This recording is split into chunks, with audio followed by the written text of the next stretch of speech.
दोस्तों नमस्कार। दोस्तों आज मैं आपके समक्ष कहानी आंदोलन लेकर उपस्थित हुआ हूँ।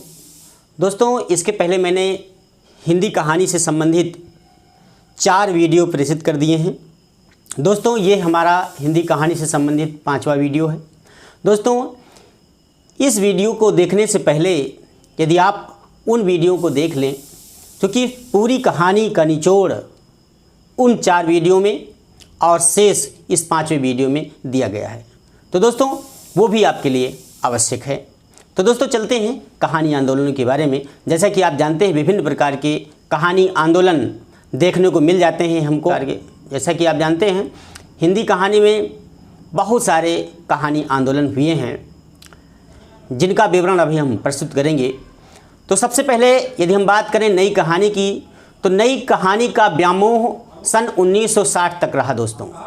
तत्पश्चात उस पर यौन प्रसंगों की अधिकता, क्षणवादी भोग दृष्टि एवं शिल्प सजगता का आरोप लगने लगा दोस्तों। कहानी में फिर नएपन की मांग होने लगी। पाठकों ने कहानी में नयापन देखने की मांग की कि वही पुरानी कहानियाँ, वही पुराने उपमान, सारी चीज़ें पुरानी हैं, इसलिए नया उपमान, नया शिल्प की मांग होने लगी दोस्तों। डॉक्टर देवी शंकर अवस्थी के अनुसार 1960 के बाद की कहानियाँ नई कहानी से अलग हैं। वो लिखते हैं कहीं पर कि चौथे 5वें दशक की कहानीकार यथार्थ को अभिव्यक्त करते थे, किंतु समकालीन कहानीकार यथार्थ को खोजते हैं। 7वें दशक की कहानी बदलती हुई मानसिकता की कहानी है। उस काल के युवा कहानीकारों कहानी के परंपरागत मुहावरों को बदला तथा अनुभूत सत्य को कहानी के माध्यम से व्यक्त किया है। कहानी के क्षेत्र में जो नए आंदोलन प्रारंभ हुए उनमें से कुछ प्रमुख नाम इस प्रकार हैं। दोस्तों सबसे पहले यदि हम कहानी आंदोलन की बात करें तो सबसे पहली कहानी आंदोलन है नई कहानी की। नई कहानी जिसका प्रारंभ 1956 से होता है और इसके प्रवर्तक दोस्तों आप जानते हैं राजेंद्र यादव, मोहन राकेश और कमलेश्वर जी रहे हैं।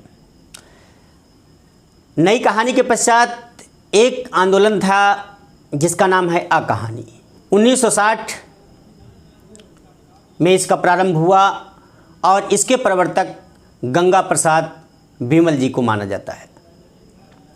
दोस्तों इसी कड़ी में सचेतन कहानी आती है जिसका प्रारंभ 1964 ईस्वी में होता है और इसके प्रवर्तक महीप सिंह, आप उजाले के उल्लू जानते होंगे, जिनका प्रमुख कहानी संग्रह रहा है।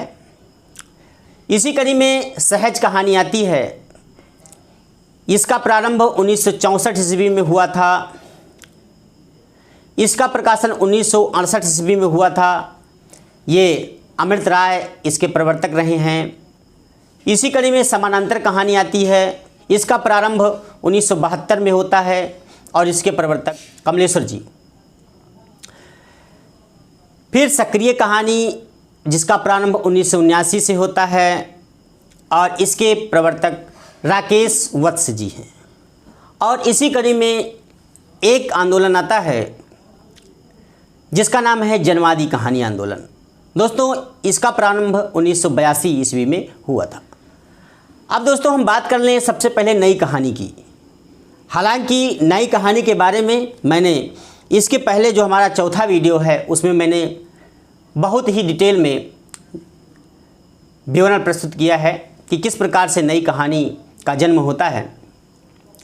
दोस्तों नई कहानी 1956 के प्रमुख कहानीकारों में कुछ कहानीकार निम्न हैं, जैसे मोहन राकेश जी, निर्मल वर्मा जी, राजेंद्र यादव जी और भीष्म साहनी तथा कृष्ण बलदेव वैद्य, रमेश बख्शी जी, मन्नू भंडारी और उषा प्रियंवदा जी आदि कहानीकार नई कहानी के अंतर्गत आते हैं। दोस्तों नई कहानी के प्रमुख हस्ताक्षर रहे मोहन राकेश के प्रमुख कहानी संग्रह इस प्रकार हैं। नंबर 1 है इंसान के खंडहर, इसका प्रकाशन 1950 में हुआ था। नए बादल, जिसका प्रकाशन 1957 ईस्वी में हुआ। और जानवर, इसका प्रकाशन 1958 में हुआ। फिर एक कहानी संग्रह आता है एक और ज़िंदगी 1961। इसके पश्चात लिखते हैं फौलाद का आकाश 1966 आदि कहानी संग्रह प्रकाशित हुए हैं, जिनमें शहरी जीवन की कृत्रिमता, वाह्य आडंबर, नारी पुरुष संबंधी दाम्पत्य एवं पारिवारिक जीवन के विघटन आदि का चित्रण यथार्थ रूप में मिलता है। दोस्तों, नई कहानी में मोहन राकेश के पश्चात निर्मल वर्मा का नाम आता है। निर्मल वर्मा जी के कुछ महत्वपूर्ण कहानी संग्रह इस प्रकार रहे हैं, जैसे जलती झाड़ी, इसका प्रकाशन 1965 ईस्वी में हुआ। फिर पिछली गर्मियों में, इसका प्रकाशन 1968 में हुआ।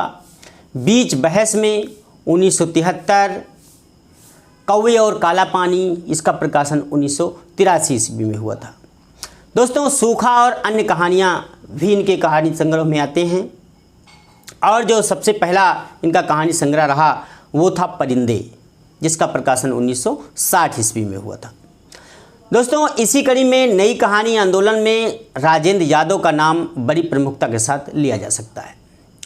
राजेंद्र यादव के द्वारा लिखे गए कुछ कहानी संग्रह इस प्रकार हैं। दोस्तों, देवताओं की मूर्तियाँ 1952 ईस्वी में प्रकाशित हुआ। खेल खिलौने 1954 ईस्वी में। जहाँ लक्ष्मी कैद है 1957 ईस्वी में। अभिमन्यु की आत्महत्या 1959 ईस्वी में। छोटे छोटे ताजमहल 1962 ईस्वी में।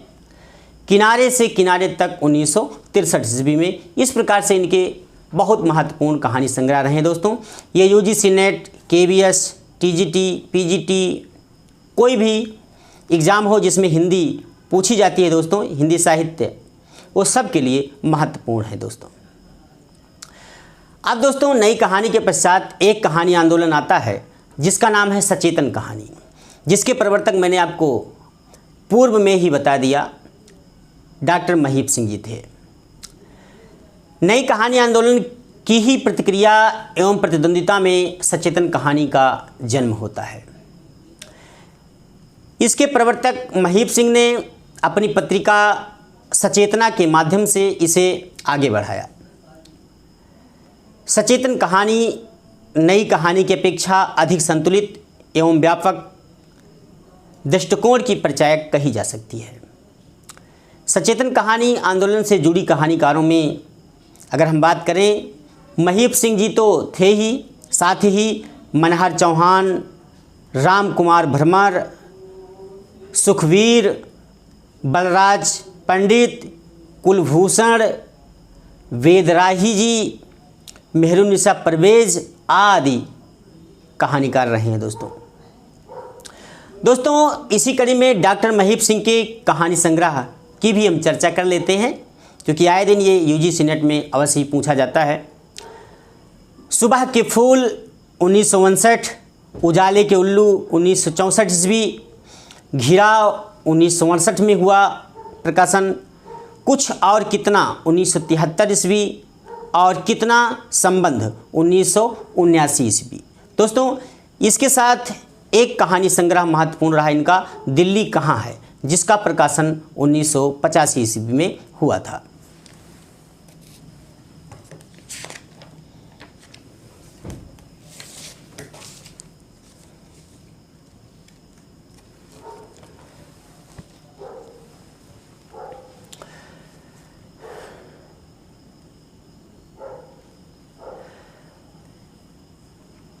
इस सचेतन कहानी आंदोलन में डॉक्टर महीप सिंह कहते हैं कि सचेतन एक दृष्टि है जिसमें जीवन जिया भी जाता है और जाना भी जाता है। डॉक्टर महीप सिंह के आधार पत्रिका के सचेतन कहानी विशेषांक से सचेतन कहानी आंदोलन का प्रारंभ माना जाता है। दोस्तों, डॉक्टर महब सिंह की बड़ी ही महत्वपूर्ण पत्रिका आधार पत्रिका थी। इसी के सचेतन कहानी विशेषांक से सचेतन कहानी का जन्म होता है। दोस्तों, इसके पश्चात हम जिक्र करेंगे समानांतर कहानी की।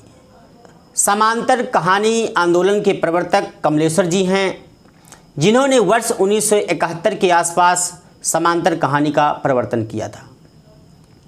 समांतर से उनका तात्पर्य कहानी को आम आदमी के जीवन की परिस्थितियों एवं समस्याओं के समांतर प्रतिष्ठित करने से है।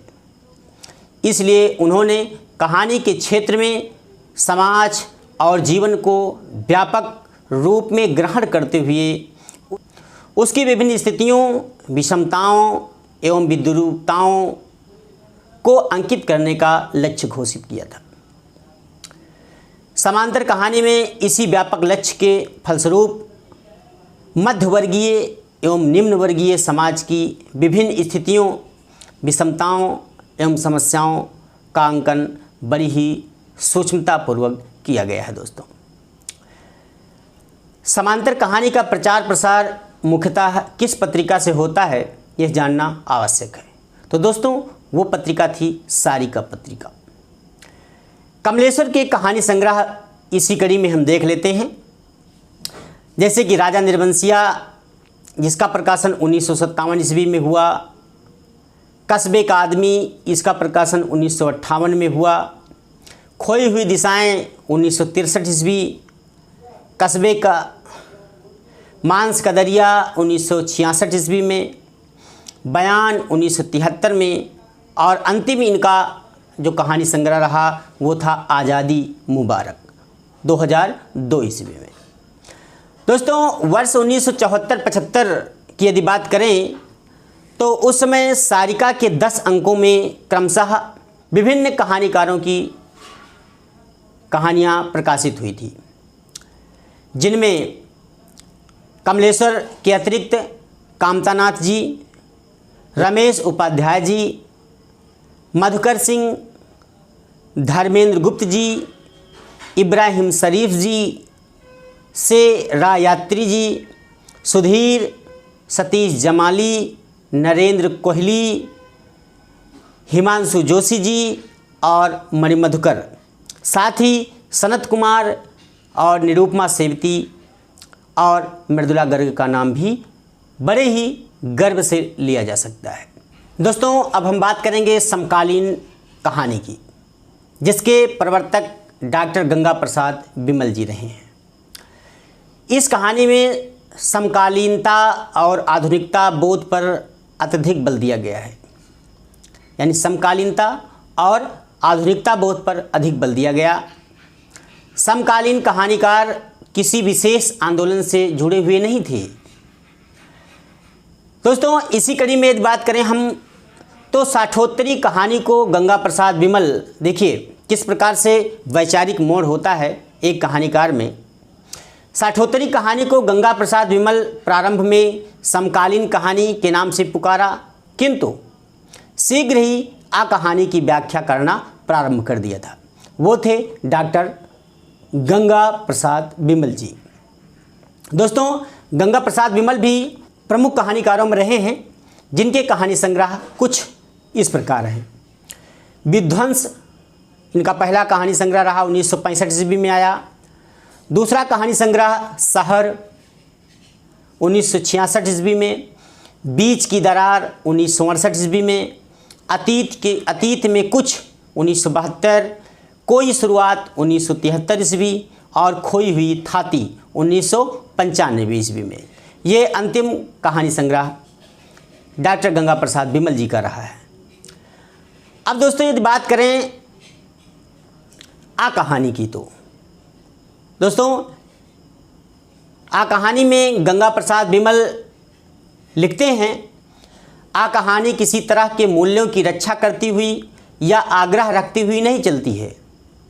उसके लिए पुराने मूल्यों का टूटना कोई महत्वपूर्ण बात नहीं है। इस आ कहानी आंदोलन में कुछ ऐसे कथाकार जुड़े जिन्होंने कहानी के स्वीकृत मूल्यों को स्वीकार न करके अपने स्वतंत्र अस्तित्व की घोषणा कर दी। दोस्तों, अंततः कहा जा सकता है कि हिंदी कहानी हिंदी साहित्य की प्रमुख कथात्मक विधा रही है। हिंदी कहानी ने आदर्शवाद, यथार्थवाद, प्रगतिवाद, मनोविश्लेषणवाद आदि उपलब्धियां प्राप्त की हैं। आज हिंदी कहानी की लोकप्रियता अपने चरम शिखर पर है। दोस्तों, आप हमें अपने कमेंट के माध्यम से अवगत कराएं कि हमारा यह वीडियो आपको कैसा लगा।